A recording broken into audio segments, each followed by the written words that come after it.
একটা মাছ এই যে মির্গে মাছ, মির্গে আগে দেখালাম ছোট, এটা বড়। তাই নাকি? এটা একটু লাভজনক, আপনি 2 মাসে বাজারে দিতে পারবেন। তাই সর্বোচ্চ 10-12টাই কেজি এই যে। 12টাই।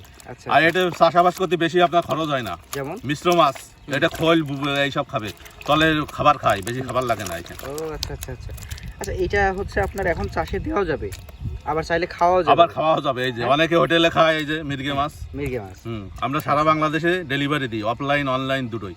আপনি এটা চাষে দিলে আমরা 2 মাস পরে 2 মাস, অনলি 2 মাস, অনলি 2 মাসে 2 মাস। আচ্ছা আচ্ছা। আর হ্যাঁ, তখন কেমন কেজি হবে? কেজিতে কয়টা হবে তখন নাকি? কেজিতে আবার 500 গ্রাম, দুটোই কেজি হয়ে যাবে, মানে 500 গ্রাম করে হয়ে যাবে 500 গ্রাম অনলি 2 মাসে। হ্যাঁ, দুইটাই কেজি। দুইটাই কেজি। আচ্ছা, এখন এটা কেমন দামে বিক্রি করছেন? অনলি 220 টাকা।